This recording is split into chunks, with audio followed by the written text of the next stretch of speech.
अगर आप भी किस्तों पर मोबाइल, टीवी, वॉशिंग मशीन जैसे प्रोडक्ट्स खरीदते हैं लेकिन समय पर किस्त नहीं चुका पाते हैं तो फिर आप वो सामान दोबारा इस्तेमाल नहीं कर पाएंगे। ये नया और बड़ा बदलाव अब जल्द ही आरबीआई करने जा रहा है। जी सही सुना आपने।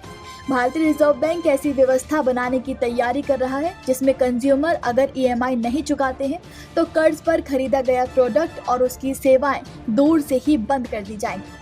दरअसल आरबीआई जिस व्यवस्था पर विचार कर रहा है वो मुख्य रूप से छोटे उपभोक्ता लोन जैसे कि mobile, smart TV, washing machine या फिर इलेक्ट्रॉनिक सामान पर लागू होगी। इसके लिए ईएमआई पर खरीदे प्रोडक्ट्स में पहले से ये ऐप या सॉफ्टवेयर डाला जाएगा। अगर ग्राहक किस्त नहीं चुकाता है तो उस सॉफ्टवेयर से वो प्रोडक्ट दूर से ही लॉक कर दिया जाएगा। Mobile, tablet, laptop, smart TV आदि में यह आसानी से संभव है क्योंकि इनका सॉफ्टवेयर दूर से नियंत्रित किया जा सकता है। घरेलू उपकरण जैसे कि फ्रीज, वॉशिंग मशीन आदि में यह फिलहाल संभव है, लेकिन भारत जैसे बाजार में अभी कम है। गैर डिजिटल वस्तु जैसे फर्नीचर, साधारण बाइक में ये उपाय नहीं चलता है। फाइनेंस एक्सपर्ट आदल शेट्टी ने बताया कि रिजर्व बैंक को एक खास पहलू पर भी गौर करने की जरूरत होगी। फोन, लैपटॉप या इस तरह की अन्य चीजें खरीदने के लिए मिलने वाला कर्ज कोलेटरल फ्री होता है, यानी इनके बदले ग्राहक की कोई संपत्ति गिरवी नहीं रखनी पड़ती। इसलिए इनकी ब्याज दर ज्यादा यानी 14 से 16% होती है। ऐसे में यदि नई व्यवस्था लागू होती है तो ये कर्ज सुरक्षित लोन जैसे होम या ऑटो लोन की कैटेगरी में आ जाएंगे। ऐसे में बैंकों को ये अधिकार देने से पहले ऐसे लोन की कैटेगरी बदलनी होगी और ब्याज दरें भी घटानी होंगी।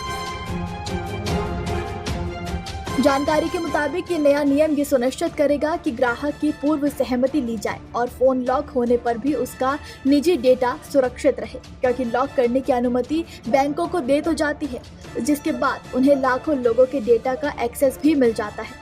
ये डेटा वहां से लीक हो सकता है। इससे ब्लैकमेलिंग और फिरौती की घटनाएं बढ़ सकती हैं।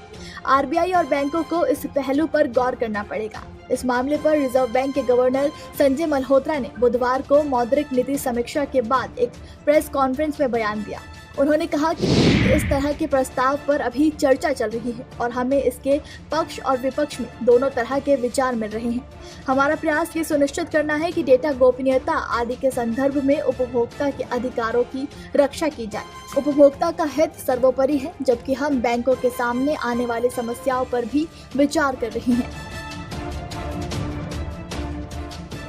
इसका उद्देश्य मोबाइल, टीवी, वॉशिंग मशीन जैसे प्रोडक्ट्स के लिए छोटे कर्जों की वसूली को आसान बनाना है। आरबीआई ने बैंकों और वित्तीय संस्थानों से इस विषय पर चर्चा की है।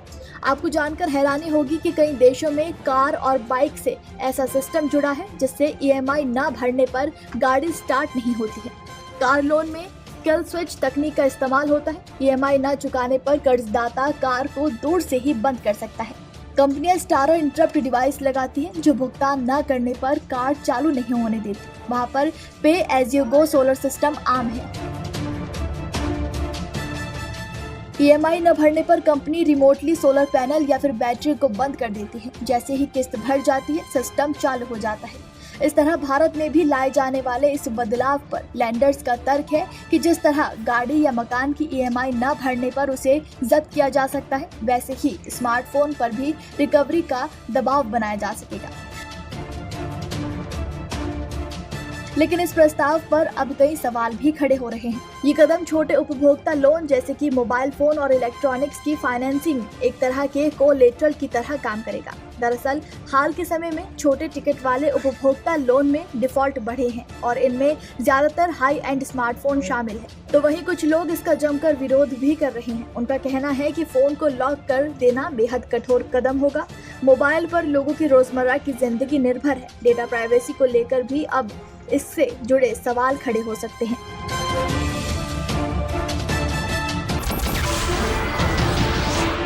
नमस्कार, मैं हूं मानक गुप्ता। अगर आपको हमारा ये वीडियो पसंद आया हो तो इसे लाइक और शेयर जरूर करें और हाँ, हमें सब्सक्राइब और फॉलो करना ना भूलें ताकि आप देश और दुनिया की कोई खबर मिस ना करें। तो जुड़े रहिए हमारे साथ और देखते रहिए न्यूज़ 24।